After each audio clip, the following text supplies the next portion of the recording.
Hello and welcome to Spy Hearts podcast, where your hosts go deep undercover into the world of spy movies to decipher which films make the knock list. But remember, this information is strictly for your ears only. I'm Agent Scott. And I'm Cam the Provocateur. And Scott, I feel like James Bond, except no gorgeous girls. That does sound like our life. Actually, our life isn't as interesting as James Bond either. What part of James Bond do we actually have? Is there anything? We don't have the style. We're not globetrotters. No, we don't have drinking problems. No, I'm not a gambler. No. Crippling loneliness? Maybe like a sparse apartment. Maybe that. I mean, I can see it on the camera now, folks. You are lucky. This is just an audio podcast. Help! There's that crippling loneliness again. That's right. Well, before we get to the film, we need to induct a new Spy Hard Die Hard. And Cam, why don't you tell the lovely listeners how they can become one? Yes, of course. You can become a Spy Hard's Die Hard by leaving a 5-star review on Apple Podcasts. We will then read the review and give you a very special code name. Absolutely. And because this week's film takes place in a land down under, I thought I would head over to the Australian Apple Podcast to see what you fine folks in Oz have for us. So here is the latest inductee, and it comes from Joshua. I hope I'm pronouncing that right, Joshua. 5 stars. Spy Hard makes the knock list. One of my must-listen-to podcasts. Cam and Scott are fantastic hosts who make an engaging, fun, and witty show that delves into our favorite and our not-so-favorite spy films. Some incredible interviews with filmmakers, too. Well, thank you very much. That is very kind of you. And now it is my job to give you your special code name. Now, in the past, we were using sometimes the movie titles, but I feel like that got a little too predictable. Mm-hmm. So I think I'm going to abandon that, even though First Strike isn't the worst code name ever. That's actually not so bad. I'm still going to stick with like ones like Naked Runner. I mean, that one, how do you ever not use that? Historic. But in this case, I'm going to go with code name Great White Shark. Oh, interesting. I thought you'd go a different way with that. Nope, I'm going with it because we had great white sharks through the end of this movie, and I don't know how many great whites we have in the future of Spy Hards, quite honestly. That's true. See, I thought you'd either go with Super Cop or Koala. Koala? That's not a cool nickname. Depends. If you're a koala, you might quite like it. Boy, don't let Agent Scott come up with the nicknames. You'll be named like Furball. Well, you'll be like, what? Yeah. Why? Okay, thanks. This is why Cam does this, folks. This is why I don't do it. But Joshua, enjoy your new code name. Thank you for the 5-star review. Listeners, if you haven't already left us a 5-star review on Apple Podcasts, do so now, and we'll read it out on the show. But without further ado, let's get to the review. Okay, Cam, it's time to talk about this week's film, but I can't do that until I introduce this week's guest. And you see, the film we're talking about this week has some rather calamitous chopper action. And so I thought, well, why not bring in the expert? Joining us today on the show, it is Will from the Exploding Helicopter Podcast. Hello, sir. How are you? I'm very well, thank you. And thank you for inviting me on. It's an absolute pleasure. I've been waiting for the right film to have you on the show. And we have had a couple of films in the past with exploding helicopters. I mean, Skyfall has a very notable exploding helicopter as it plows into a building. And I was trying to cast my mind back to any other exploding helicopters we've had, Cam. Did any jump out to you?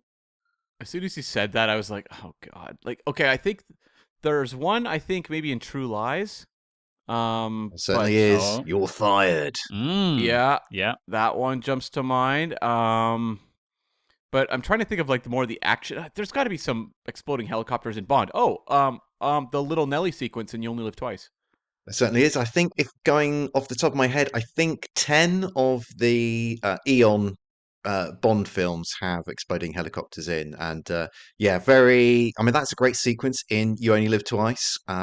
It's particularly for that era in the 1960s. That one really raised the bar, and frankly, it was a long time after that before sort of anyone really started catching up in terms of quality, and certainly a number of exploding helicopters in that film. And also, now that my mind is racing, For Your Eyes, not For Your Eyes only, From Russia with Love has one, obviously, with the battle at the end, the North by Northwest-like sequence. We haven't done The Spy Who Loved Me, but that has one, obviously. Well, we've just heard from the expert that there's 10 Eon ones. What about outside of Bond? There must be some other ones. Let's stretch our minds. What other spy films have exploding helicopters? I think there was a film that you spoke about recently on your podcast, or recently-ish. Oh, which now you're putting us. I was a spy. I doubt it. Tony Scott, Brad Pitt. Oh, Spy Game. Spy Game. Spy Game. Is there an exploding helicopter? It does. In the Vietnam flashback, the helicopter, and this is Tony Scott does this repeatedly in his career. The helicopter disappears off screen before it explodes. So a bit of a budget saving device that, but probably why it hasn't burned itself into your memory. That makes sense. It's not the action sequence that Spy Game is based around. It's just an off-screen thing. But what I'm curious to know, maybe before we pivot into this week's film a little bit more, is your podcast is dedicated to exploring cinema's exploding helicopters. What made you want to talk about that specifically? Well, I'm sort of amongst friends here, so I can say, it's a bit of a joke that frankly's got completely out of hand. So I was watching, I was watching a trashy sort of RoboCop sort of rip-off called Cyborg Cop, excitingly enough. Great name.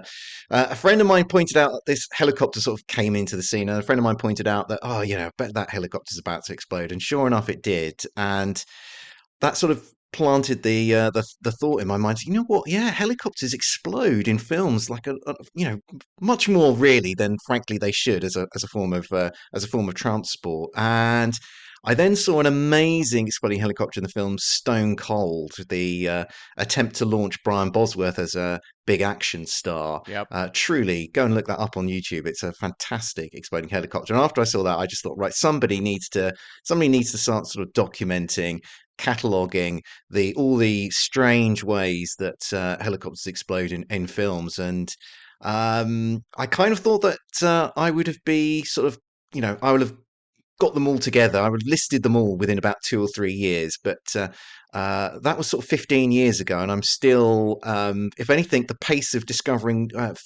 new films with exploding helicopters is only increasing. I think I found about over 80 new ones last year alone. So my work, sadly, looks like it's going to continue long into the future. Well, I mean, we've mentioned Bond, we've mentioned True Lies. Before we started recording, we were talking about Under Siege. These are all movies you expect to see exploding helicopters. Have there been any that have popped out over the course of your journey that you were like, that is not a movie I would have expected would have an exploding helicopter?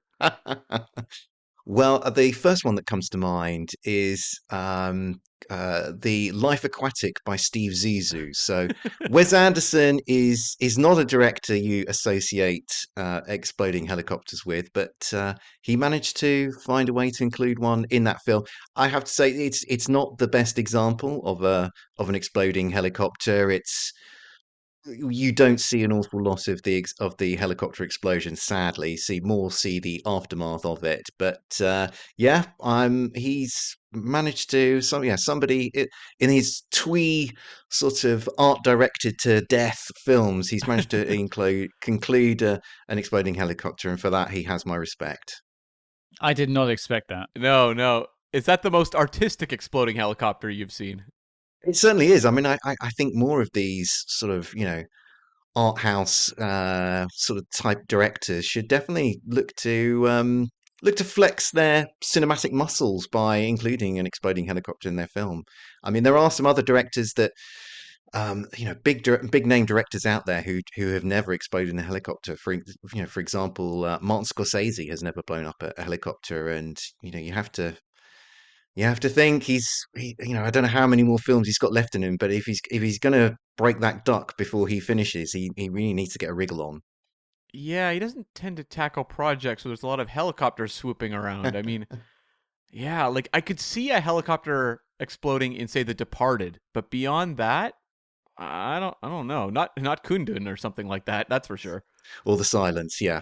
Yeah. Not much scope for including one in those films. No, Mean Streets, that would have been a little outside of what you'd expect.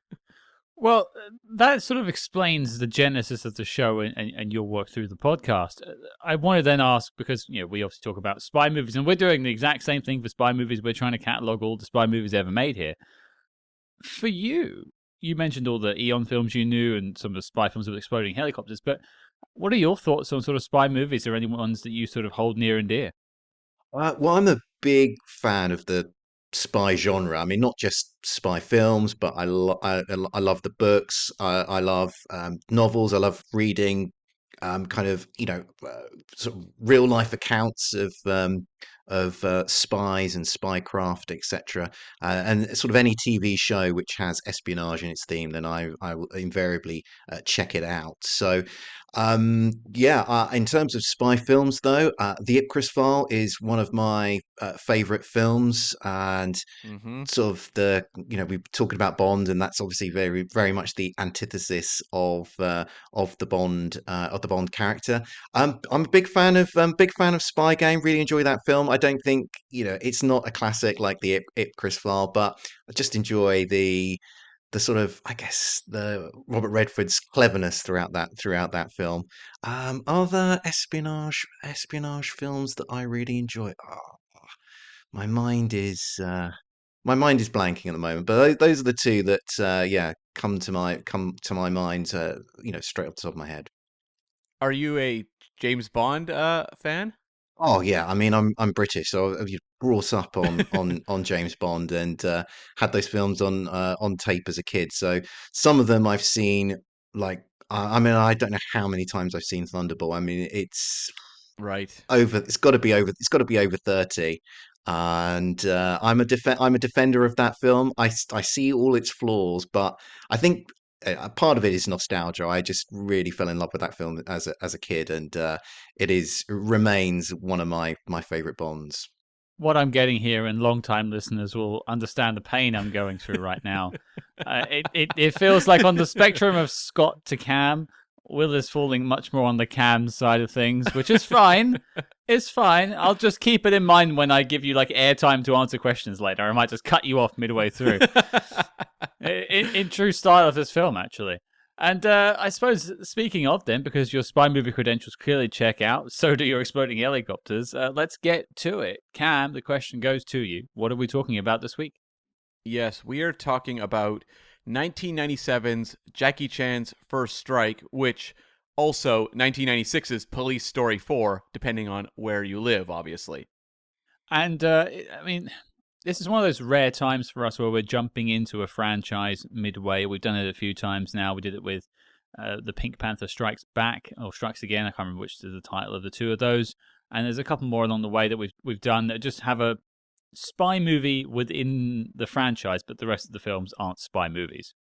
Yeah. And the previous Police Story films are very much like police stories, versus this one, which obviously goes more globe-trotting espionage. And it's often critiqued by fans of that series for not really lining up too well with the other films. Okay. Fair enough. Now, I've not seen any of the other ones, so I'm going in sort of blind to this. And this is not one of those films that people can critique us for saying it isn't a spy movie. It makes a very good point to say it is, and even references Bond in several occasions. Did you ever see Super Cop? No. Okay, that's the third one with Michelle Yeoh, and it is like much grittier, quite violent, and when you kind of compare it to this one, which is much more playful and James Bond-esque, yeah, they really don't line up very well. Okay. Well, if you haven't seen, I'm just going to call it First Strike, I think, for the rest of this episode, just to save a bit of time with all different titles. If you haven't seen First Strike, here is your synopsis. First Strike. They thought they possessed the ultimate weapon. They hadn't counted on Jackie Chan. Oh, that's good. That's great. That is great. Hong Kong cop Jackie returns, working with Interpol to track down and arrest an illegal weapons dealer. Chan later realizes that things are not as simple as they appear, and soon finds himself to be a pawn of an organization posing as Russian intelligence. Very mysterious. I prefer the top line. They didn't count on Jackie Chan. That's one for the ages. That synopsis is actually very coherent in explaining the espionage. Yeah, well, there you go, folks. Sold. Yeah, yeah. I usually at this point we would ask, people's previous backgrounds with the film. This is my first time watching. Maybe I'll do that, but I think maybe before that, Jackie Chan. This is the first time we're talking about Jackie Chan on the show. How about we just sort of talk about our first experience with Jackie Chan, because I think that could open up the discussion a little bit more. Will, you're our guest. I'll throw to you. What was your first sort of experience with Jackie? Oh, it's not terribly fixed in my memory, but I certainly remember watching when I was pretty young. I think it would be something like I think it was like Meals on Wheels at home, and yeah, I don't really, to be honest.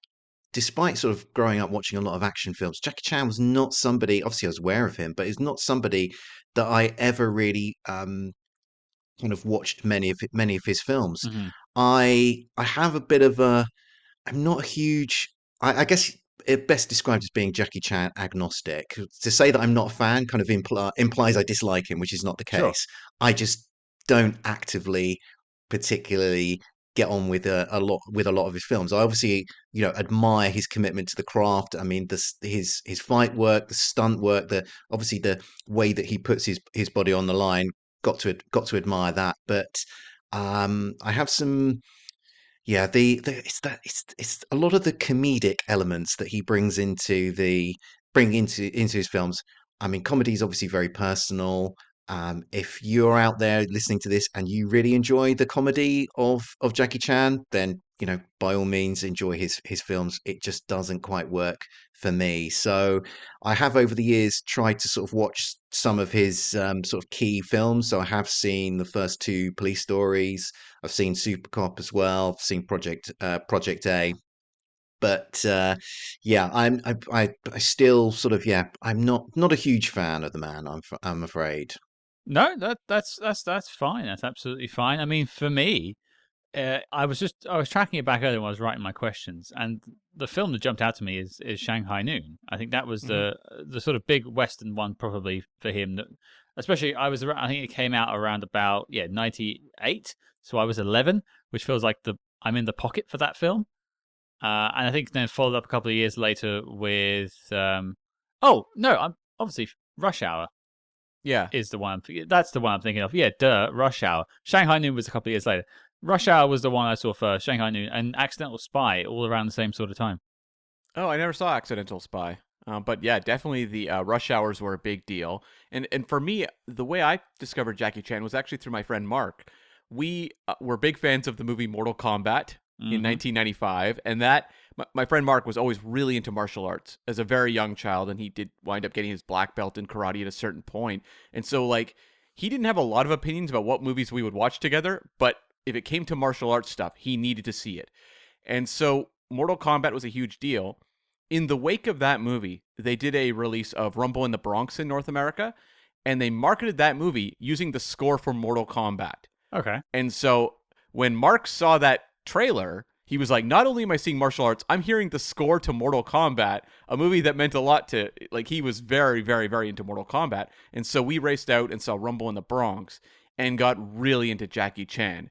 And so we went and saw a number of the movies that were released in North America where they would do, obviously, recuts and whatever. So, like, the versions that we're going to talk about on the show are the North American versions in many cases, which is sometimes frustrating. But I went and saw Operation Condor, Super Cop, Jackie Chan's Mr. Nice Guy, Who Am I? There was a whole streak of those that all got, like, theatrical distribution. Yeah. And so I was there for pretty much all of them, and also watched a lot of the ones that got released on North American Home Video as well. So there was a real streak of me through the late 90s into the 2000s watching a lot of Jackie Chan movies, and then obviously the North American stuff. Really liked Shanghai Noon. Rush Hour was pretty good, but there was always the frustration of, like, watching, I don't know, like Drunken Master 2, and then going and watching the North American action sequences and being like, wait a second, these two things are not the same in any way, shape, or form. So would you say he sort of rounded his edges a bit when he came to Hollywood. Is that what you're inferring? Like it was just a bit safer. It was a bit less edgy. Oh, way more so, because I mean, it's probably just the restrictions of what stunt teams are willing to pull off in North American films versus Hong Kong films. Yeah, just the action was phenomenal in Jackie Chan's films. Like the things they would do would be, well, you see it in any of his movies. Like, watch those blooper reels. They're incredible. There are sequences we're going to talk about in the movie today where you're like, they would never stage it this way in a North American film because the actor, they'd be very worried about them getting injured. I mean, that's famous. Hong Kong, yeah, famously, they don't really care about their stuntmen, and it's like, yep, you're going to do this fall, and you're going to land on some concrete because we can't hide a mattress here, so you're just going to have to take the pain of it. I mean, I think in terms of what you were just saying about rounding out the edges, I think also like by that period in the 90s, and I think Chan was a bit older by then, so I think probably Mm-hmm. he was sort of slowing down a bit, and also probably he was, God knows how many bones he'd broken by that point. Probably didn't want to put himself quite on the line as much as he had done in some of the stuff he was, that wild stuff he was doing in the 80s. Which I totally get. It makes complete sense. And even the blooper reel in this, which I forgot how much I missed blooper reels watching this today. And I'll start the campaign now if there isn't one going. We need more blooper reels at the end of films where we see the stunts go wrong, because it's like just watching like You've Been Framed. I just love seeing that sort of stuff. It just shows how real it was the whole time. It just highlights how real it is. Maybe that's why they don't do it now, because everything is just a facsimile on a green screen. Well, there's the moment where like the snowmobile jumps over his back. Yeah. And it just barely misses him. I mean, like, can you imagine Brad Pitt doing that stunt? Not a chance in hell. Well, they were worried about him throwing the chair off the roof in Spy Game. That's just throwing a chair. Yeah. They were like, calling the stunt team to handle this one. Yeah. Throw his back out. Okay. Okay, well, that's sort of our introduction to Jackie. I'm guessing you saw that as part of those, you're watching Jackie Chan's films. That's when you saw this film in sort of the 90s, around about when it came out. Is that fair to say? Yes, I saw it in theaters. Yeah. Okay. And Will, is that about the same, or were you a latecomer to First Strike? I was a latecomer to First Strike, so I think I first saw this film about 5 years ago because I'd heard it had an exploding helicopter in, so I needed to tick it off the list. Due diligence. Due diligence. So this was the first time. This was going back to this film in quite a while. Okay, great. Okay, different like looks on this film that we've got here then. So I guess we need to pivot into how this film was made and why this franchise decided to spy itself up. So this movie was actually an attempt to broaden Jackie Chan's appeal in North America, because he tried previously. You had the Cannonball Run films in the 1980s, that he appears in. Does he? And then, with Roger Moore? Yeah. He doesn't share screen time with Roger Moore, but he is in the movie also. And he also made a movie in the 80s called The Protector with Danny Aiello. That was another action film that just did not do well in North America either. Mm-hmm. And so this was kind of like a later career push for him to get some grounding in North America because he was already a huge international star. And so you had Police Story in 85, Police Story 2 in 88, and then Super Cop, Police Story 3 in 92. And so they designed this movie to be a Police Story 4, but part of me wonders if that was just to kind of like be able to sell it to its home market under kind of a known name, so it didn't feel like they were completely abandoning that audience by making this very kind of North Americanized movie, because you had Maggie Chung, who played his girlfriend in the previous 3 films, who's not in this movie. I think in many ways it feels very divorced from those first 3. And that, obviously, yeah, as you said, that was a choice to sort of broaden the sort of horizons and expose Jackie to a bigger audience. But it is a bit of a shame that they drop all those sort of connective tissue. But then again, people wouldn't know any of that stuff going into this film. That's why it's said as First Strike, not, Police Story 4. Yeah, exactly. Yeah, we were just told it was Jackie Chan's first strike. Yeah. And it was like, okay, cool. Fair enough. Yeah. It's like the police inspector in the other films, like his uncle, or is that a through line? That's the one crossover character, and actually Bill Tung also appears in Rumble in the Bronx. So okay. he's a regular in Jackie Chan films. And the person directing and writing this movie, or co-writing it, was Stanley Tong, whose name pops up a lot if you watch Jackie Chan films. and he was a Hong Kong-born stuntman and actor. He went to the University of Manitoba in my native Canada, apparently, which was kind of a surprise. But he started out in the early 80s and was inspired to join the industry by his brother-in-law, who was the famous kung fu star Li Lo. And I wasn't familiar with this actor, but apparently was a huge star in his era. And so Stanley Tong started off doing second unit in the 1987 film Shanzong Li Zhu, and then had a huge breakthrough when he directed the 1991 film. It was self-funded, called The Stone Age Warriors. This movie was like a big deal, and he was not only the writer, the director, but also the producer of the film. And so that got the attention of Golden Harvest, which was a huge film studio. Actually, Golden Harvest, for 90s kids like myself in North America, they produced the Ninja Turtles film, the first one. And so that opening title card, I always remember from that movie. Is that the company that's also connected to Enter the Dragon? I believe so. I may be wrong about that, but I think so. I recall that from when we did Enter the Dragon last year, or maybe there was some sort of connective tissue to them. I'm not sure, but yeah, go on.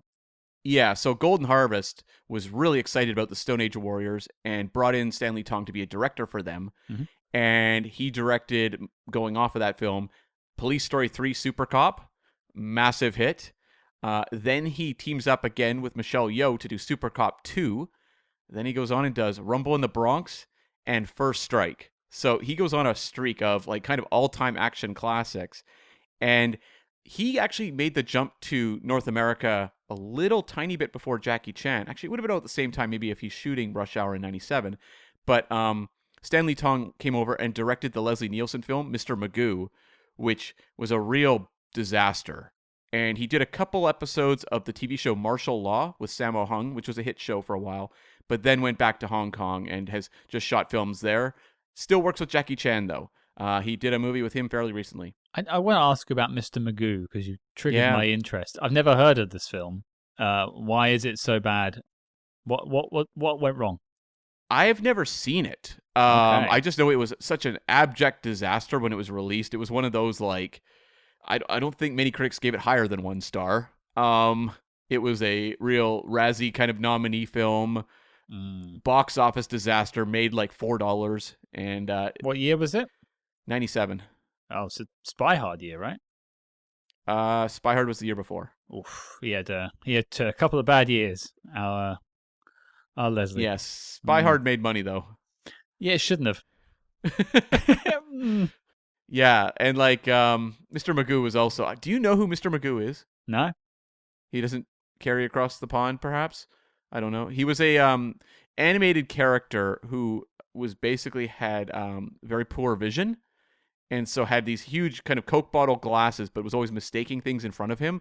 So when the movie came out in 1997, people, organizations representing people who are visually impaired were not exactly celebrating this movie in the streets. Is that where it went wrong? There was so many reasons. Okay. There was so many reasons. I was like, okay, that's a weird thing for people to get, I guess, upset about, but yeah, I guess. Well, Mr. Magoo is a character from like the 1950s or something. Like, this was a very bizarre thing to update.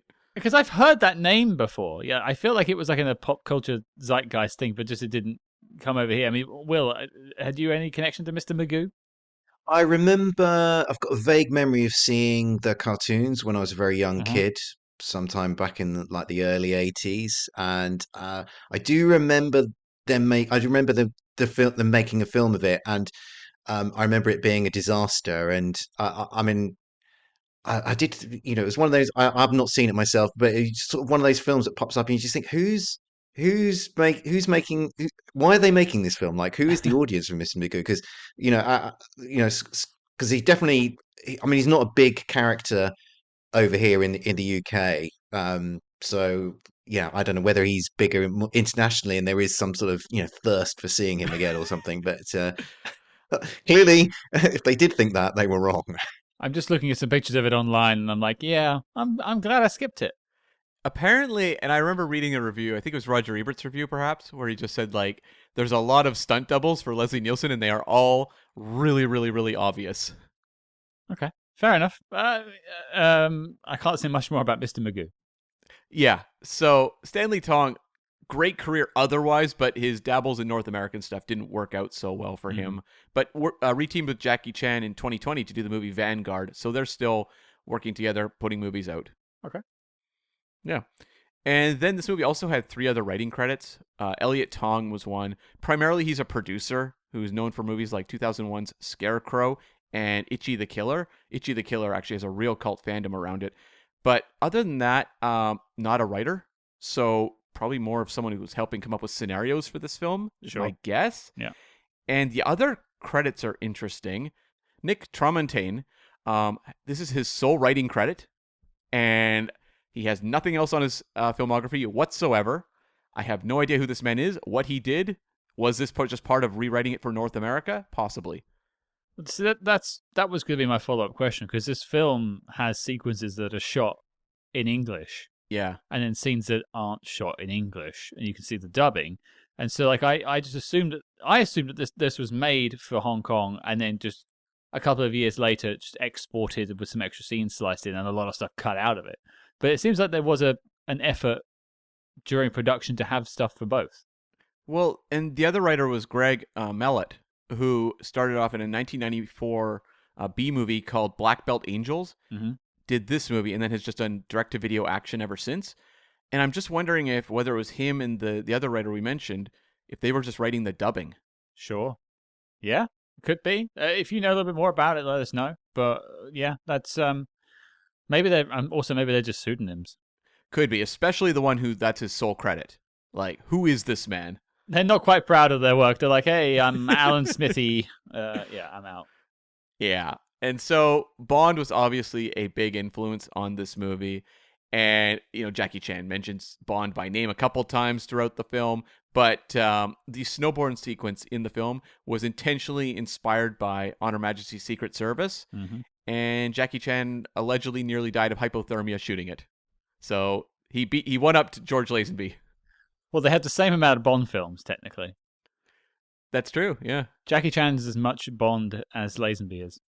Yeah, I mean, Jackie Chan has other spy movies, so he is actually ahead of George Lazenby. I suppose so. Yeah, that's a good point. Yeah, he's got quite a few, actually, when you dig into it.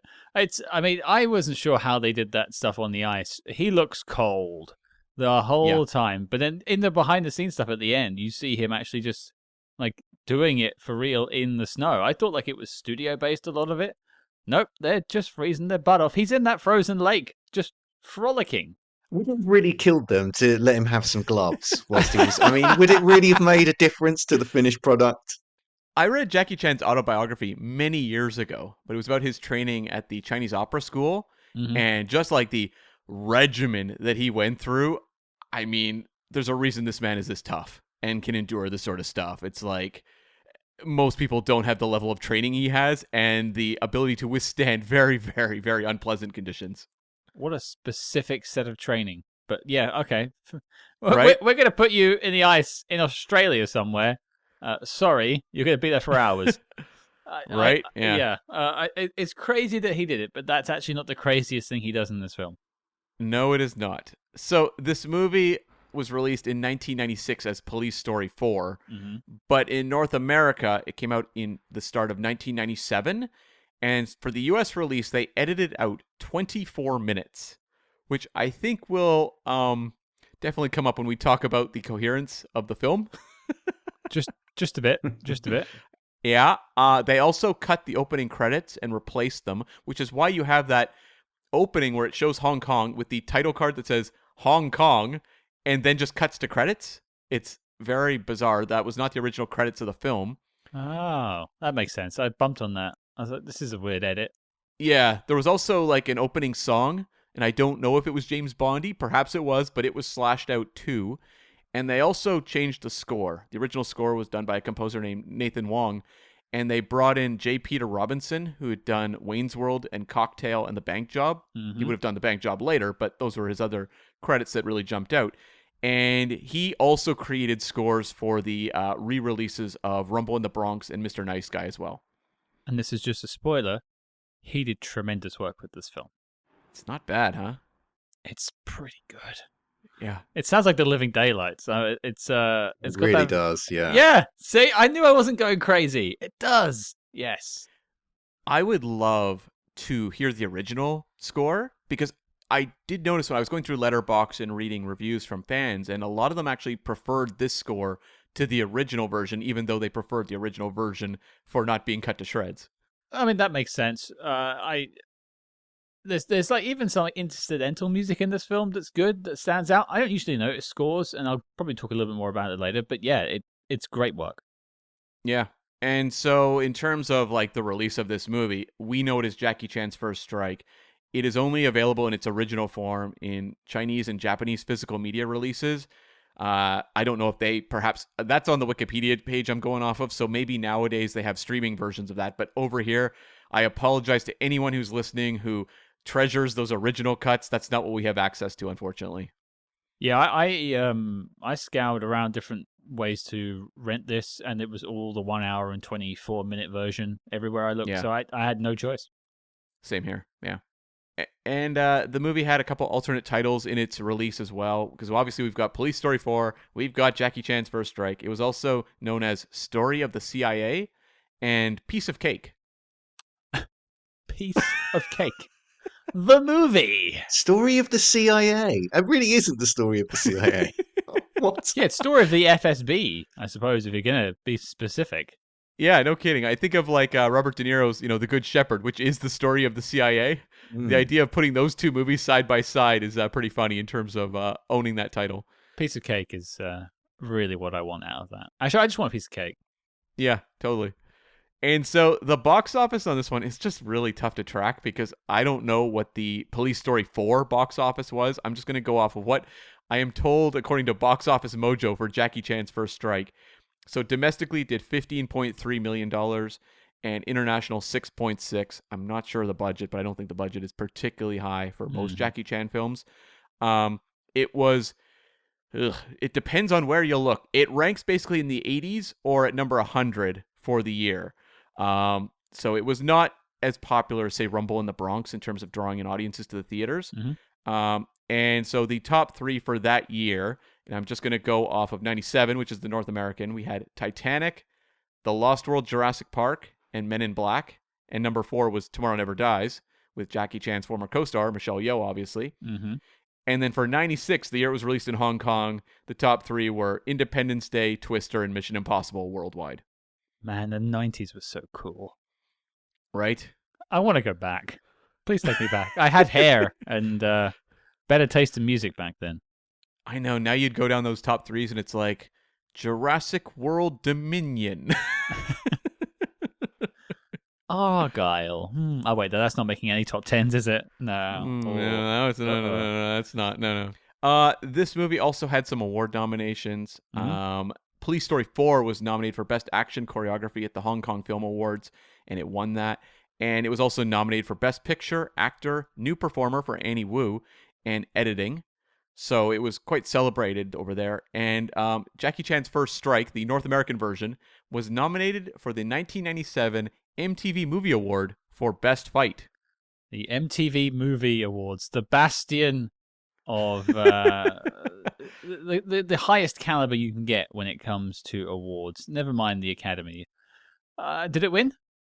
It did not win. It was nominated. So I was like, wait, who beats Jackie Chan? So here's the other nominees, and I'll close it out with the winner, okay? Okay. Also nominated, Matthew Broderick versus Jim Carrey in The Cable Guy. So that'd be the fight on the satellite dish at the end. Are you mad? What? What? Jim Brown and The Martian in Mars Attacks, where it's the boxing match. That's like 20 seconds long. Pamela Anderson versus Bad Guy in Barbed Wire. Oh, come on. And the winner who beat them all, Fairuza Balk versus Robin Tunney in The Craft. What? It was like a witchcraft movie. It was very popular in the time. I've never seen it. I mean, it's a good film. Is it? Yeah, I've never checked it out. They did a sequel, didn't they? I think they did. I think they might have also done a remake. It's not a series I'm terribly invested in, but that first film is genuinely good. Okay, I should check it out because it's fun to catch up with 1990s movies that I somehow passed over. I mean, to be fair, this stuff hasn't changed. We live in a world right now where Rachel Ziegler and the Hunger Games, the Ballad of Songbirds and Snakes, beat Mission Impossible: Dead Reckoning and John Wick 4 for best stunts. That's right. Yes, that we kind of predicted that one though, didn't we? We did. I'm very sad that we were correct about that. Yeah. All right. Well, we're here, folks. It's time to talk about First Strike. Let's put on a pair of koala pants and get down to action. Will, you're our guest. You are our aficionado for all things exploding helicopters. Why don't you lead us off with your thoughts on First Strike? Well, yeah, not my first viewing of this film, and I think my opinions on it this time round were similar to my impressions on my first viewing, sort of 5 or so years ago. It's an entertaining film, but I think ultimately it's quite a disposable film. I watched this at the weekend, and it's already fading in my mind. I mean, there's lots of action in this film. It's certainly stuffed full of action, but I'd say there's probably only one standout moment, or maybe two. Certainly nothing to compare. Like the first Police Story film's it's got a fantastic sort of spectacular stunt at the beginning of that film where they just drive a couple of cars through an entire sort of shanty town and just destroy the whole thing. And I mean, there's multiple stunts that I can remember from that film. Whereas I think this, as I say, this one's already fading in my mind. I mean, on the plus side, it's very brisk. It really rattles along. There's not much dead time in it, and it is there's quite a lot of energy going on with this film. But it's as you sort of mentioned at the top, this film does suffer from the fact that it seems to have been chopped to pieces somewhere along the line. It's very, very, very jumpy. I think the villains are quite unsatisfying in this film, and that may be a product of the edits that have gone on here. So, I think you can still enjoy this film. There's a sort of cartoonish quality to it. It rattles along. It doesn't take itself seriously. There is some good action in here. So yeah, I mean, I think you can watch it and enjoy it. But yeah, I don't think anyone really be adding it to their sort of like favorite ever films. Wait, I thought those villain performances were very subtle and nuanced. I don't know what you're talking about. I'm not going to come out swinging for the FSB team, but I was a big fan of the very, very bulky men in very, very bulky suits chasing Jackie Chan around. Those men, their heads did not match the rest of their body. It was unsettling watching these guys chase Jackie Chan around. One that turns out went on to be a wrestler in the WWE. But the rest of them, basically nameless, of no credits to their name apart from this film. I assume they just raided a gym. Yeah, that's an excellent question. I don't know. Yeah, there's the two guys that fight him in the hotel room. Give me pause, because the guy with the glasses, the guy that talks more is the one who became a wrestler. Nathan Jones, I think is his name. But the other one, he wears glasses. His head is tiny compared to the rest of his body, and it is so something. It just feels off. It's like you're watching AI, except it's not. It's like an approximation of what a human should look like. Maybe an alien designed this. I don't know. But yeah, they look like they've been sort of inflated in their suits, like someone's pumped air into it and they've just sort of expanded outwards. So yeah, when it comes to villains, I'll stick up for the inflatable men. I'm just surprised we haven't seen them like a billion times, because they fit a specific mold that's tough to find, right? Like it's kind of like when you go back to the older days and Richard Keel's showing up as heavies all the time, because where else are you going to get these towering, imposing dudes who can act? And I'm just surprised, like that guy with the glasses you mentioned. Whoa.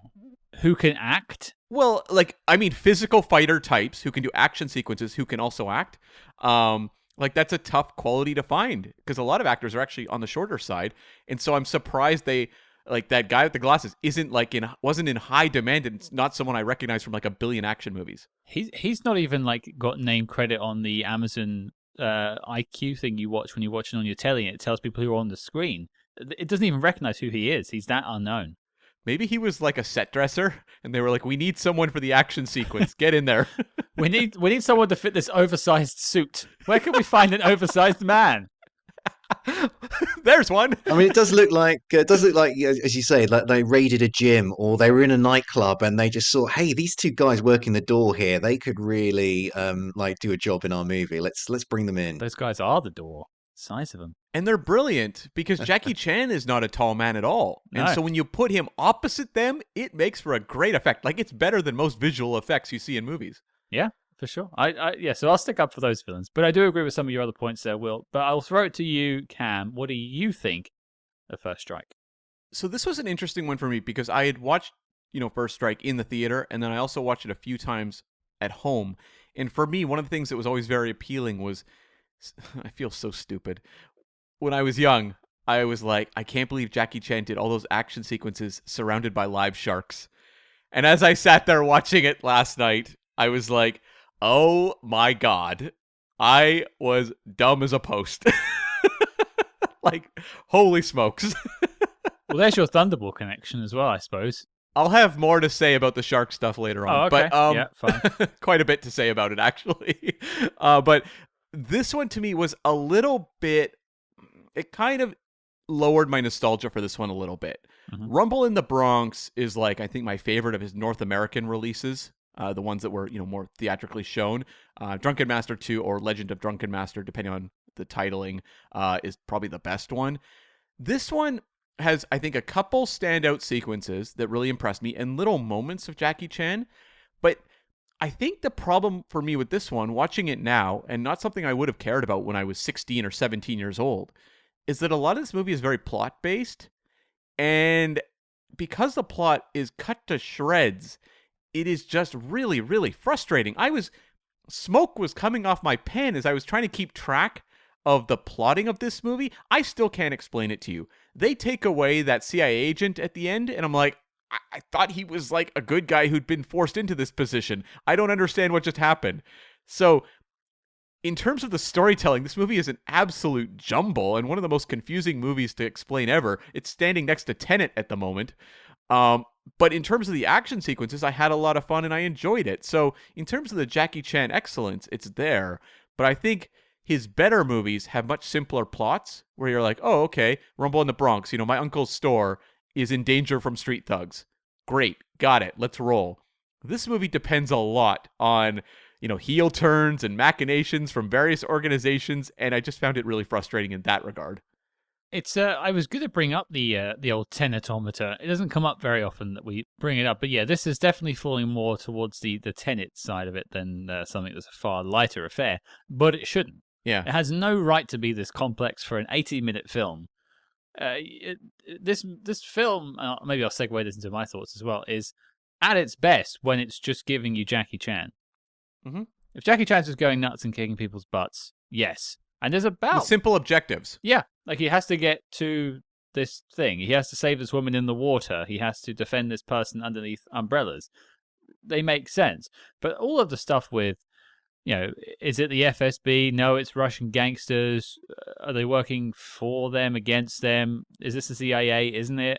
I've watched this twice today. Once yesterday, once today. And I still can't tell you the plot. and that actually it tracks. Yeah, I mean, there's some plutonium. Yeah, there's a nuclear weapon that somebody wants. Quite why, how, who ultimately wants it? I mean, yeah, it's bamboozling. That tracks with what you said, though, Will. That a lot of it's disappearing from your memory already because there really isn't any solid plot to the film. It's just and Cam likes to use this terminology when he talks about comedies, but like a clothesline for action sequences in this case. This is just an excuse to have Jackie Chan do fun stuff. Great, I'm signed up. And that hurts the film. I mean, some people can watch films and I don't know, they're not too bothered by the plot, but I need to kind of care about the objectives of the hero. I need to care whether the villain, fails or succeeds. Like what are the stakes in this movie? I mean, I don't know. Somebody wants a nuclear weapon, but we're not told that they're ever going to let it off. Some Middle East countries are trying to get it, but what are they going to do with it? I mean, there's no stakes here. So ultimately, just it sort of watching it. It's a bit like an academic exercise. Just watching Jackie Chan do some stunts, and because there's no purpose behind it, it just really hurts your ability to actually give a damn about what you're watching on screen. And I suppose then that pivots me into what I was going to say because the first time round I watched this, I was really quite charmed by it. I found the lack of plot quite frustrating, but just seeing Jackie Chan in maybe slowing down a little bit mid-90s, but still going full Jackie Chan in my books. Like, he's doing some amazing stuff on screen. The stuff on the snow, the stuff with the ladder, that stuff was crazy. Yeah. Great sequence. But the second viewing I found far more frustrating when I was trying to focus on what was actually going on and why things mattered. And none of the characters have any sort of arc, except maybe Jackie Chan. Or dimension. It's not even arcs. Or dimension. Yeah. Yeah, they have nothing. Sure. And so I just thought to myself, I'd rather watch a 20-minute highlight reel on YouTube of Jackie Chan's best stunts than watch this. Because at least you get the best stuff, and it has no connective tissue to anything else. But this film doesn't have any connective tissue. It is just literally stunt sequence. Great, like A1 pucker 5-star stunt sequence, and then badly overdubbed dialogue that's cut to ribbons anyway, so you can't understand it. Then you put a koala joke in, and then you do another stunt sequence. Like, that's all you've got. And that's not to say this is necessarily bad. If you're watching for the first time, you'll probably have a little bit of fun just watching the stunts at least. But even then, you've seen them a few times, you've seen them. And after all that, though, I still find it slightly charming.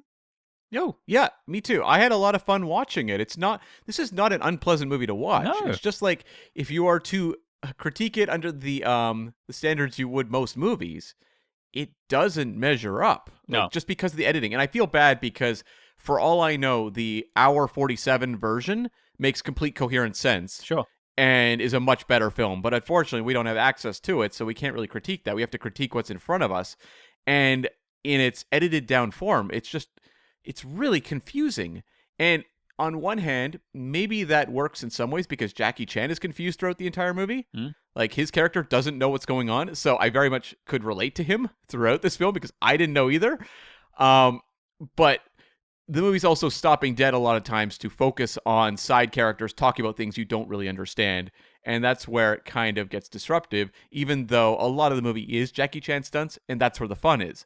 But can anyone tell me what happened to Natasha? I'm still confused. Where did Natasha go? No one?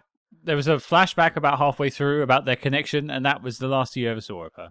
Because we know that CIA agent, the character Jackson, who's played by Jackson Liu, he's someone who I was very confused by early on because he's like showing up in different wigs and things like that. And then he's revealed to be a CIA agent, and we're like, oh, he's sympathetic. He got forced into this by the Russian mob. I understand where this character is coming from, sort of. And Natasha was in danger, so he had to do these things. But the movie ends with him being hauled off, and it's like triumphant music. And I'm like, I thought he was a sympathetic character, and where did Natasha go? You're asking the right questions. And you know, I was saving this till later, but you mentioned Jackson Liu's wigs. Yeah. And I just have to say, Jackson Liu's wig collection puts Bruce Willis's wigs in the Jackal to shame. They're bizarre, huh? It's crazy. Like, there's no... The first, like, when I saw him take it off the first time round, and Jackie acts all surprised, I'm like, come on, brother. You're meant to be a cop. You can't even tell that's a wig. What are you doing? It's like a Farrah Fawcett wig. Yeah. Yeah. But we are spinning off into critiques. Let's talk about the good stuff. Let's celebrate First Strike. So, Will, I'll throw it to you. Something you really loved about the film you'd like to talk about. Well, I think the first 20 minutes or so of the film, I think they work really well. And, you know, all the stuff that is taking place in Ukraine, all the stuff in the snow, there's some wild stunts there with the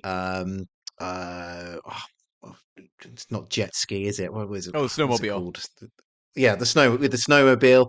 I love the winter soldiers that just suddenly pop up and emerge out of the snow like Jason and the Argonauts. I mean, so cool. Don't ask why, don't ask how, just enjoy the kind of the audacity of that particular moment. So I really enjoyed all of the snow stuff, all the stuff in the snow there. Kind of, I think we've already mentioned that. Yeah, it feels very Bondian in terms of like On Her Majesty's Secret Service, or even the beginning of A View to a Kill. And actually, this film did remind me of quite a few Bond films because it feels like it starts like A View to a Kill. Then it turns into Octopussy. I'm thinking all the stuff with the stilts and the fancy dress there, Sure. and then ends a bit like Thunderball. So yeah, it feels like a sort of cut and paste of various Bonds. I'll call it a love letter to Bond, but yes, cut and paste of Bonds. That also works.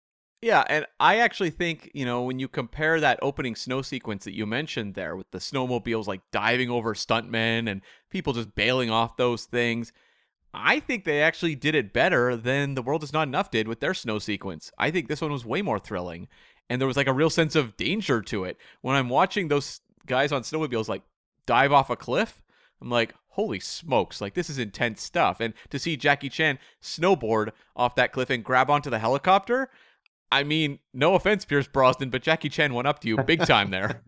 He did, and I'll challenge anyone watching this film that has seen On Her Majesty's Secret Service to not whisper to themselves when one of those stunt guys hits a tree off of the snowmobile and goes, he's branching out. Oh, wow. That's well, okay. Maybe it was just me. I laughed at that, but it was nice. But yeah, I love the whole snow opening, and of course it leads to the two exploding helicopters. Yeah. It certainly does indeed. We get to see two Bell 206 Jet Rangers be blown up, and I obviously always enjoy helicopters being blown up, but I thought it was executed very well in this film. I love how the sort of wreckage for both of them sort of we get to see it falling to the ground and a few lingering shots and endangering Jackie in those moments as well. So just adding to the peril and jeopardy he's facing in this film. It makes me question, because you said you've been finding more and more films that have exploding helicopters. There's all these Bond films that have exploding helicopters. Is it cheap to blow up a helicopter? It depends on well, I guess it depends on your budget. So I mean, you see various cheats. If you're operating at the low end of the budget spectrum, then you might just buy some footage from another film that has blown up a helicopter and splice it into your own one. You might switch from a real helicopter to a miniature of a helicopter to blow it up. Sure. So that's again a cheaper option, depending on, or can be expensive depending on how dedicated you are to realizing that scene with a miniature. And then I guess if you're at the sort of Christopher Nolan end of filmmaking, there is no substitute to actually blowing up a proper helicopter. As I think he blew up an actual jumbo in Tenet. I think it was. So yeah. I mean, it can be very cheap or it can be very expensive, depending your budget dictates. You mentioned model work, and now I'm just thinking: did you see the helicopter explode in GoldenEye? I've seen. I think there's two that explode in GoldenEye. So which one are you referring to? I'm thinking of the fancy one that they steal, and they knock out Bond and Natalia and leave them tied up inside. Yeah, you do see it. Yeah. After they eject. Yeah. They use a model, I think, on that one, so that makes sense. Well, okay, we all agree on loving the snow opener, the cold open. Huh? Oh. Hey-o. I'm here all week, folks. Cam, something you liked. I mean, this movie is just like a tribute to the physicality of Jackie Chan. So like, when I was saying there's a couple standout sequences, I'm thinking of the snow opening that we just talked about. I'm also thinking about that big ladder fight, scaffolding fight in the hall with the whole group of guys. And just the speed is unbelievable. When they all had the bows, like the bow staffs, I think that was where it hit like just the crescendo of just unbelievability as you're watching Jackie Chan dodge all those hits and throw himself through the ladder opening, which... you look at the bloopers at the end and see him like catch himself doing that, and you're like, oh, that looks painful to try to do. But boy, is it incredible to watch. And I think this movie falls a little below a lot of the, the top tier Jackie Chan because it doesn't have as many unbelievable sequences. But a sequence like this really makes up for it, and it's just incredible to watch. I haven't seen a Jackie Chan film in quite a while. Just personally haven't watched one. So just to go back to this after watching a lot of them in my childhood, just had a very nostalgic feel to me of seeing that particular style, that unique style that he brings to action sequences, because there's something just so... maybe we're just ruined by modern cinema and everything being just not physical. Well, there obviously are films like Dead Reckoning and John Wick, but Yeah. Just seeing him get whacked in the face in the bloopers at the end from that cane to the face, like you're like, yeah, that was timed to a millisecond, and it missed and knocked him for 6. But that could all go wrong in a split second, and it just makes you appreciate the craft. Well, I mean, you also just look at just his physicality in even like smaller sequences where he's like breaking into like into like an apartment or whatever, or a hotel room, and it's just him like scaling a wall very quickly, but like so like smooth, like athletically, yeah, smoothly and athletically, that you're like, this is the kind of thing that's a throwaway moment in his movie. It's just like, oh, Jackie, break into this hotel room, but the way it's shown on screen, where he runs into the swimming, the kind of the aquatic center, he kind of just sort of runs up like some brickwork that is there, and that's just as you say, just a sort of throwaway moment, but it's just like, who else does that? And I think of like the moment where he's being chased by the 2 thugs in the hotel room, and he has to get across the pool. So he jumps on an inflatable device and then skids along the water and gets off the other side. It's literally 2 seconds, but that is. And he probably didn't break to shoot that one bit. That was part of a longer sequence, and he had to get that right several times in a row. And just credit to the man. It's just like there's like movie magic when you see him do those little moments, and we all show up for the big set pieces, but it's those little moments that kind of connect everything and make the movies fun to watch, even if the plot is baffling. It's just like finding those injections of Jackie Chan energy throughout. So to me, like, that's the joy. And even like a lot of the underwater stuff has some issues with a mechanical shark on an arm. But but like just him being underwater, staging those fights is incredible stuff. And also running in front of that big like gushing geyser of water. There's like a few of them. Like, I don't think that would have felt great to do that stunt. No. And it's pretty incredible to watch. I thought a lot about the spy comedy Top Secret during the underwater fight, just how long that is in that film, and the protracted sequence they do down here. It's about 10 years later, this film, I'd say. I think there's maybe a little bit of a nod in there somewhere. Possibly, yeah. And we've seen underwater fighting in Thunderball, one of the greatest films of all time. And you can see how 30 years later, they've actually taken an underwater fight and made it feel propulsive, which is really difficult to do. On a technical level, that's tough. And I think this movie really, is this the best underwater fight maybe ever? It's up there. I'll put it out to you folks. You let us know. Is this the best underwater fight of all time in cinema? Ooh, Cam said to this. Well, I'll let you decide. I just love. I mean, speaking of the underwater fight, just for a second, I just love that they are aware of oxygen. Like it happens with a lot of things in cinema, like bullets. People forget how many bullets are in a gun, and also you can only be underwater for so long because you can only hold so much breath. So they have to keep on giving him oxygen, and he has to keep grabbing it off of the bad guys, and it's just a nice touch. It's just a nice touch. Yeah. Oh, totally. Like, they build in little complications, and that's something Jackie Chan movies are really good at, where it's not just he needs to focus on a fight. Maybe he wants to escape the fight. Like, he's always trying to do something else at the same time. He's trying to get oxygen. He's trying to save the female lead. Whatever it is, he's always being pulled in 2 directions in a fight, and I think that's really effective. I think I did sort of highlight this score at the start and said I really love that. And so I won't really stick to that as my I want to bring up. But I will say, folks, if you're not going to check out the film, just check out some of the tunes on YouTube. The score is up there. And there is the main sort of score. It does sound like The Living Daylights. It is a real Bond homage in there. There's even like a couple of the Bond notes if you listen. It's not too heavy-handed, but it's enjoyable nonetheless. But I just want to highlight just how good this film looks. I was surprised.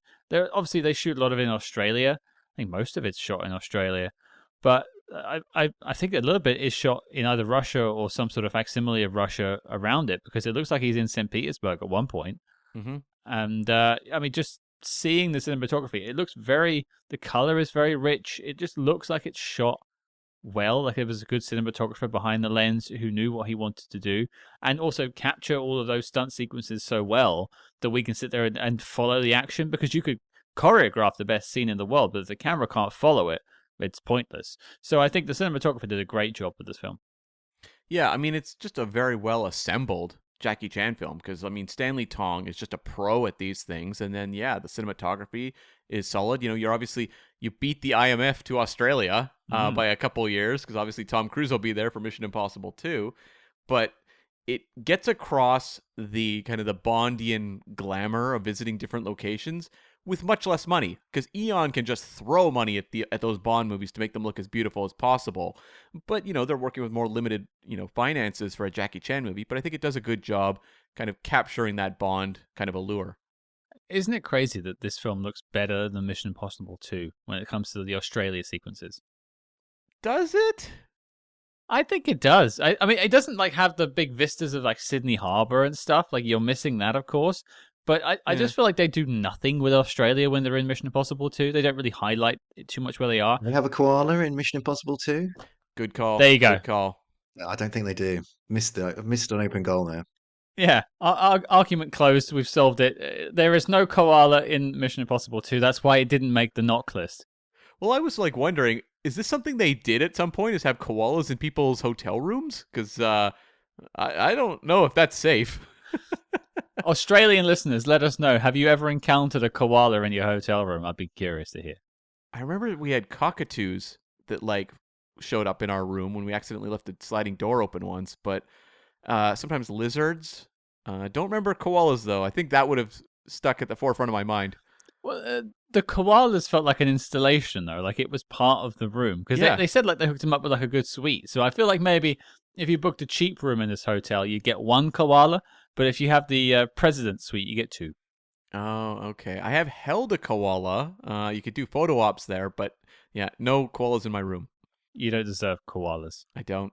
I thought they were setting up a sort of a joke here with having the real koala in his bedroom and then also having the koala pants that he would at some point try to put on the real koala or something like that. I thought that they were setting something up there, but they didn't follow through that. Or maybe that's in the longer edit. Who knows? I'm not sure I want to see Jackie Chan put a koala on. I will say, Will, you were talking about Jackie Chan comedy that doesn't work. I thought the sequence where he had to like strip down was actually one of the ones that actually did kind of work because it was funny in concept. I didn't particularly enjoy that, but the world is big enough for us to have different comedic tastes. We interrupt this program to bring you a special report. Red Alert Spy Hards, we are shaking things up over on the Patreon page. That's right, we are launching an exclusive new show where we tackle the exploits of the small screen's greatest secret agents, like Jack Bauer, George Smiley, and beyond. And don't forget, every month you also get 2 Agents in the Field episodes where we decode the adventures of your favorite spy actors in their biggest non-spy movies. But Cam, tell the people what we have coming up next. Now is the time to catch up with our magnificent March offerings. I'm talking about reviews of Face Off and the Adventures of Tintin, as well as our latest OSS episode on The Night Manager. Check it out, folks. So much to enjoy. So strap on your Condor Man wings and soar into the future with us over at patreon.com/spyhards. But before Big O zaps us with a red pulsating laser, let's get back to the Spy Jinx. Well, let's pivot over to dislikes then. I think, Will, you should lead us off again because you seem like the one who's perhaps the least happy with the film overall. What's something you wanted to highlight in terms of dislikes?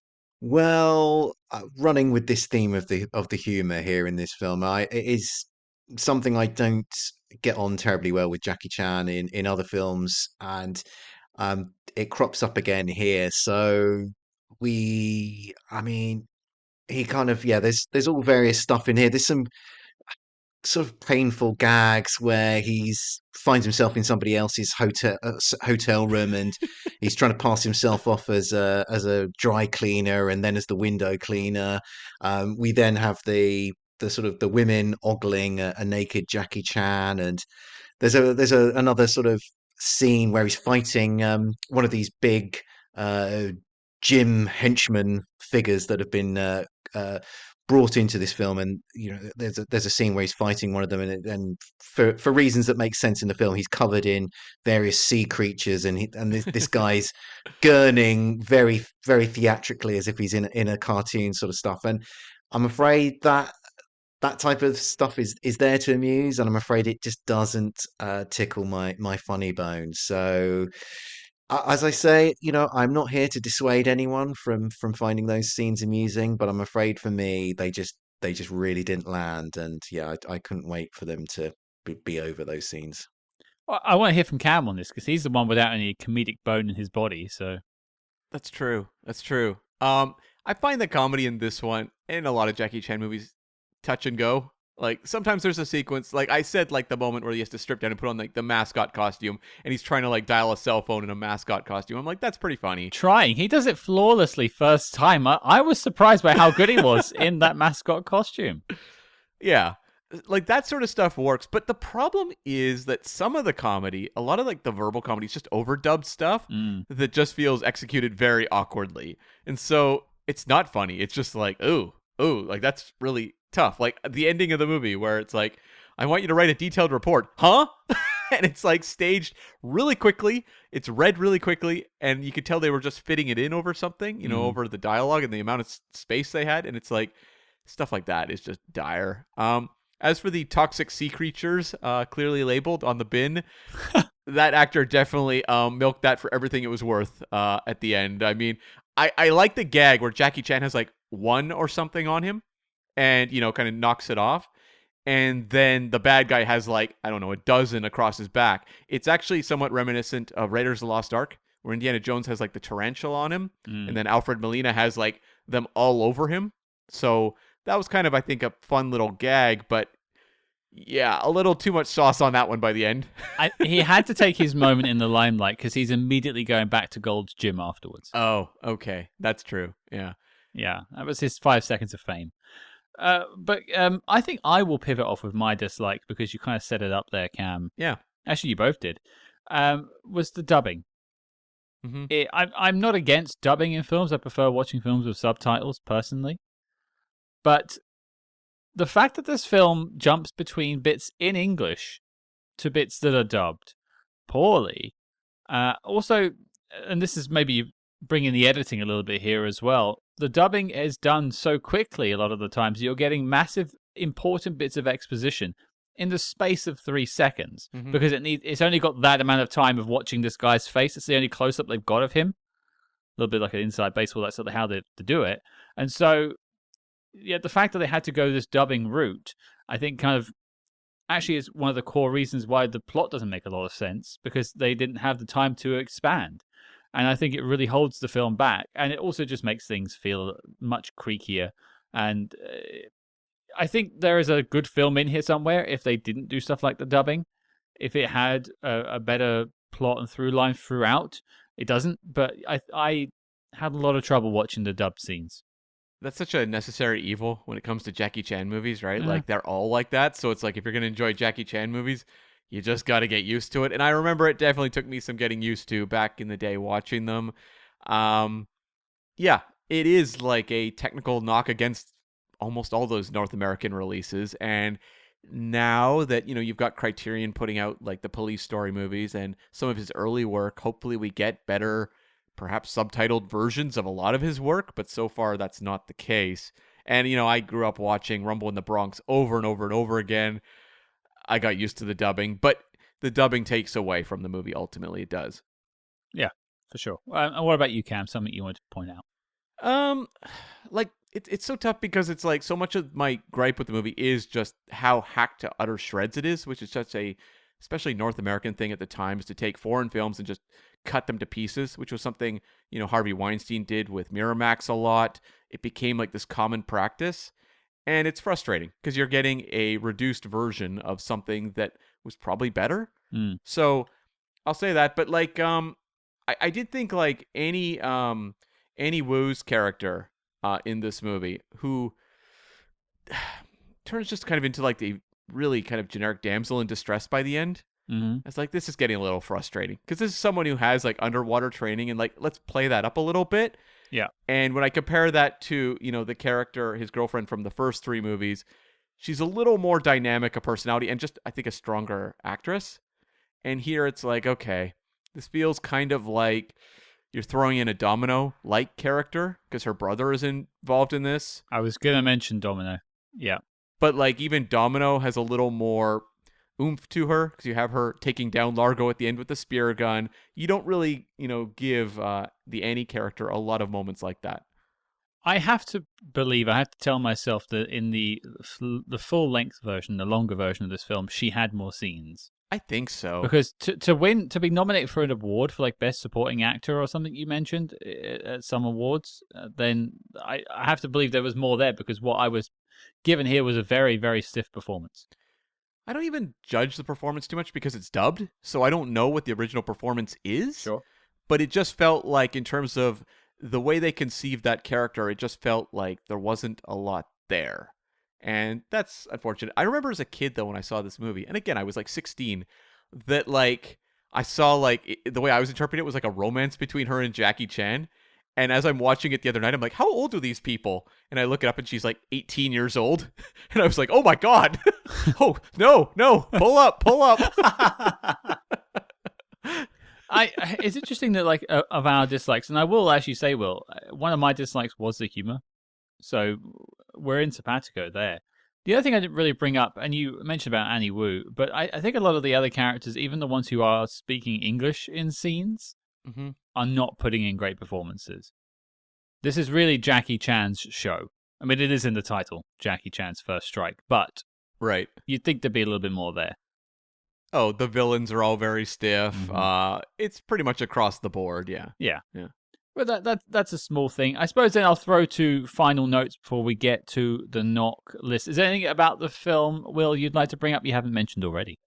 Well, there's I guess two things I'd like to bring up. So the first thing is just after the snow sequences that take place in Ukraine or Russia, Jackie Chan is taken to Australia on a submarine, we're led to believe, in terms of the plot. And I did a few rough calculations, and that would take about 2 months for that submarine to get travel that distance. So that was interesting to think about. And then the other small detail that really stuck in my mind was at the beginning of the film, where Jackson is trying to flog the nuclear weapon. The person he's selling it to says that he's going to pay for it with a check that needs 3 days to clear.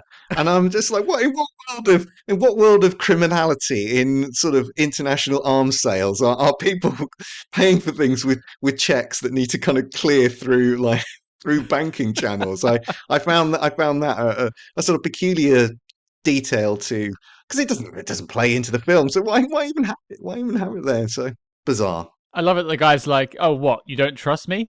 No, you're an arms dealer. Of course, I don't trust you."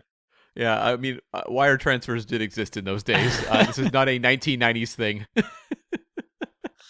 I think both valid points. I want to see the film set on the submarine between Russia and Australia, just Jackie Chan just living on a submarine. Jackie Chan's Slow Strike. Oh, beautiful, Cam. Beautiful. Any Thank notes you. for us, sir? Yes.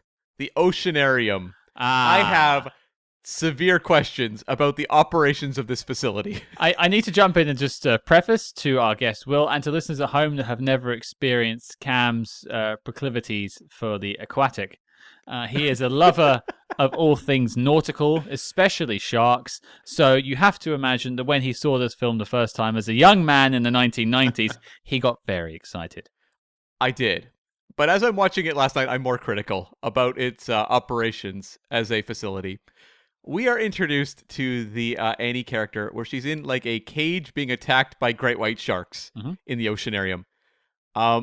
Great white sharks cannot be held in captivity. That is not a thing that exists in the world. And to have multiple, I was like, wow, that's quite a feat. Okay, fair enough. I'm willing to go with it, just to suspend my imagination, although the sharks did look like the one from Jaws the Revenge, where you can see the mechanical arm just managing to prop it up outside of the frame. Yeah. Very visible. But, okay, we know from a sequence at a certain point, Jackie Chan is leaning over into the water to see what's going on with the Annie character, and the great white shark pops up and scares the crap out of him, right? Mm-hmm. He falls in the water, he's splashing around, and a fin comes at him, and it turns out to be a seal. Why is this facility putting seals in the same tank as great white sharks? It was lunchtime, Cam. Clearly, because the seal is like the number one target for the great white shark. So this is a very cruel facility operating in Australia there.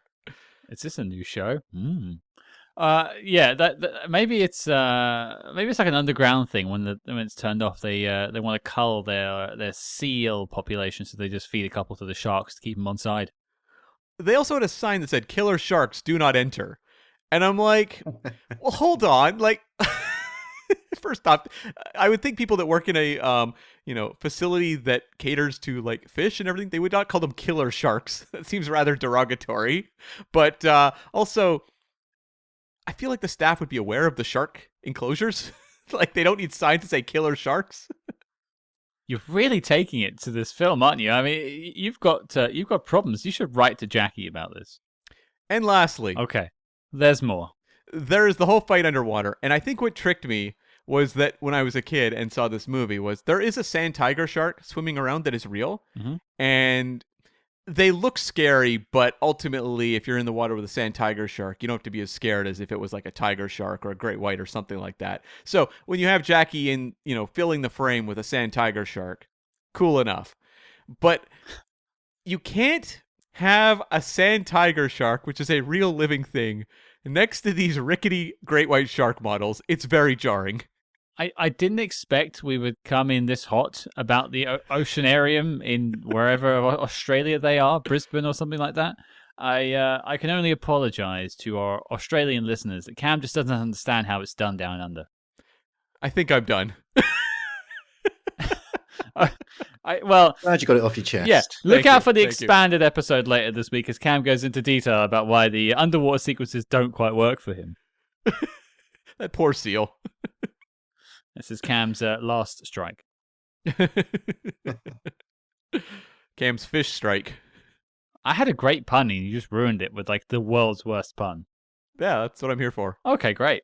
I suppose then the only thing I had left to add was I was actually going to mention the fish stuff, but that's fine. What were you going to mention about the fish? I really liked it. I really enjoyed it. It was fun. It's more fun than Thunderball. Not the fight, but like the shark stuff. Like I felt like this, the shark stuff in Thunderball feels a bit icky because of how they treated those sharks. Yeah, this was probably a lot better. Oh yeah, there is like a real joy to watching a stuntman get dragged into the mouth of a very fake-looking great white. Yeah, and all like the combat underwater was great. Like I mentioned Top Secret earlier, but like Jackie is able to move very fluidly in water. I know it is a fluid, I get it, but like I don't think I can move that way underwater or above water. So it's just great to see. I suppose I was just going to ask then, what is everyone's favorite sort of sequence from the film? Will, I think you said it was a snow stuff. Is that what you would go with? Yeah, the snow stuff or the ladder fight, which, as Cam was talking about, I mean, that's just exceptional stunt work, just exceptional fight choreography. So I think those would be my two standout scenes. I feel like I might go to B&Q and have a go at that myself. Now, that's a very British reference, folks. But if you read British man is arrested in B&Q for having a fight with the staff with a ladder, that was me. Cam, what was your favorite?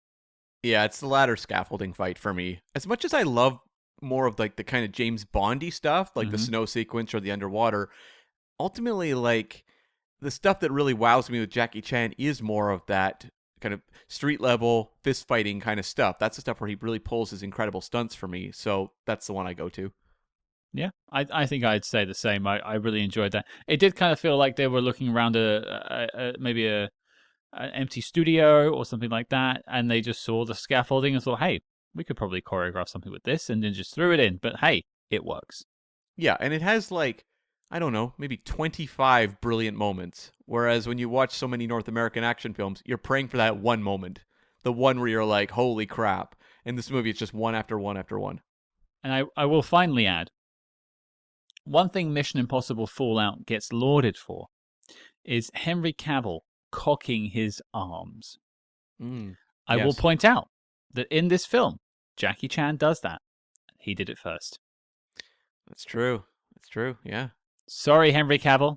Where did he do that? I missed that moment. Where does that take place? It's during the ladder fight. He just stands up at one point and Right. sort of just pushes his arms down like that, and it's like, okay. It's he's cocking his arms long before old Henry did. Oh, I love it. Sorry, Cavill fans. I'll be putting an image of that online. Don't worry, you can all see it.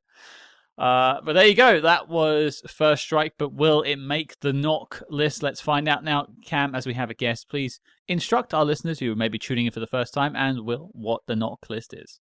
Yes, the knock list is our tortured acronym for Need to See Official Classics, where every week, after we've talked about a movie, we debate whether it belongs on the list of the all-time great spy films. So some movies that made it on: Goldfinger, North by Northwest, the Saoirse Ronan film Hannah, the James Mason film Five Fingers. We like to keep it kind of eclectic, so it's not just like pick the obvious choices. There's some oddities in there as well, like The Wrecking Crew, for example. Yeah, absolutely. We have a broad variety of spy movies that have made the knock list, but is First Strike joining them? Let's find out. The first vote always goes to the guest. Will, is it making the knock list? This is a fun film. This is a film that I enjoyed, but I don't think that it should be put on the knock list. I just don't think it has that need to see status. Not for me, anyway. That's absolutely fine. I mean, I'd be interested to see what Cam says. He's not a big fan of the underwater sequences, so maybe he's already spoiled his vote. What? I am. It's just, let's be accurate with our shark representation here. Okay, yeah, I'll let you start that campaign yourself. Okay, well, that's one no. It's all still to play for. Cam, what do you say? It's a no for me. And one movie I should have cited also made the knock list was Enter the Dragon, which falls into that martial arts category and had Bruce Lee. And I think what that one did was that was kind of like an encapsulation of what made Bruce Lee fantastic in a very fun spy film. And I think this one, it encapsulates what makes Jackie Chan really special, but the movie around him isn't as strong as some of his other work. So I walk away going like, there's some great set pieces. Jackie Chan is fun to see, but is this even in maybe my top 10 Jackie Chan films? I don't know that it is. And so, yeah, it's a no for me, as much as I do find it fun. And, I've seen it probably 5 or 6 times over my life. I could see myself watch it again in the future at some point as well. Sure. Yeah, a lot to enjoy. Totally get it. But that's 2 no's, so it won't be making the knock list, and my vote is completely null, but I'll cast it anyway. It's a no from me, but it's one of those films that we talk about that I will always say was fun. Yeah. It's not the greatest of all time. It's not need to see. But if you're looking for more martial arts films that have a spy influence in them, especially a Bond influence here, there's a lot to watch and enjoy. I'm glad it is 80 minutes, because I think if it tried to do what it was doing for another 20 more minutes, it would probably outstay its welcome, just of how confusing it is at times. But ultimately, I had fun watching it, and I will probably watch it again at some point. I'd love to see the original. It'll be very interesting to see as we continue down the road, because we're going to tackle a number of Jackie Chan spy films, and a lot of them are not held in particularly high regard. And it's kind of a bummer that it doesn't seem like one of his kind of all-time movies crosses into the spy genre. This may be the heights. We'll find out. Looks like Cam's already cast his vote on the Tuxedo. We will find out down the road. The Spy Next Door, yeah. Accidental Spy, yeah, there's a few of them. We should probably do one of his films on the Patreon at some point. He's got a lot of spy films. Yeah, he does, yeah. We could totally do that. We could probably do Police, the Super Cop 1, the big one. Yeah. Michelle Yeoh as well. Yep, yeah, that's Police Story 3, but yeah, Super Cop, yeah. Oh, sorry, yeah. And it's got an exploding helicopter in, so you can enjoy that as well. Sold. Boom. Literally. We may even be smart and try and bring it out this week. We'll let you know. Who knows? But there you go. 3 no's. The dossier on the film is complete and filed as classified. It's not making a knock list. Sorry, fans of the film. Better luck next time. Jackie Chan. I want to say, Will, thank you so much for coming along, exploding a couple of helicopters with us and hanging out. Well, it's a pleasure to come and chat with you about a fun film. Well, if people want to hear more from you, where can they hear the show? Where can they hear more from you online? Well, if people are interested in finding out more about the strange ways that helicopters keep exploding in films, then they can check out my podcast, Exploding Helicopter, which is the cryptic title. You can find it anywhere you get your podcasts. We also have the Exploding Helicopter website, which is explodinghelicopter.com, where I've got a couple of hundred written reviews of films where helicopters explode. You can. I'm on social media. Probably Twitter's the best place to come and find me, and you can find me there on as at Chopper Fireball. Great handle. Love the handle.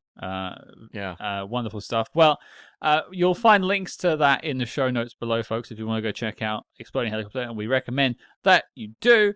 And you can find Will on social media. And but it's been an absolute pleasure having you on the show, sir.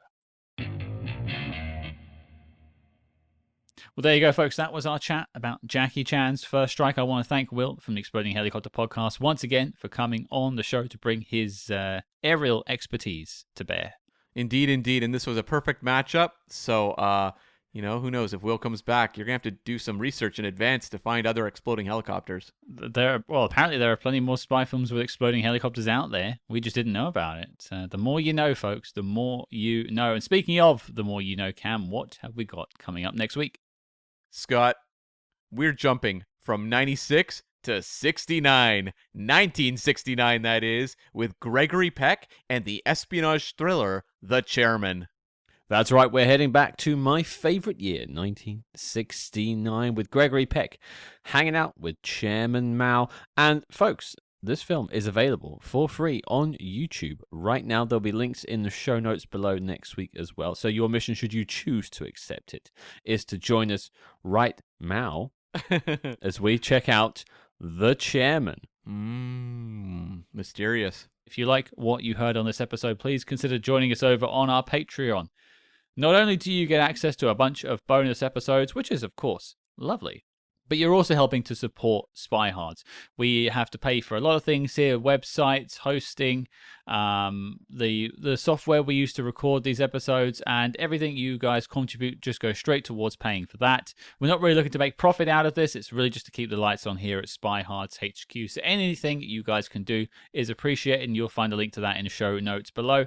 Do not forget to follow us discreetly on social media at SpyHards. That's SPYHARDS on Facebook, Twitter, and Instagram. But until next week, Cam, I will follow you wherever you go.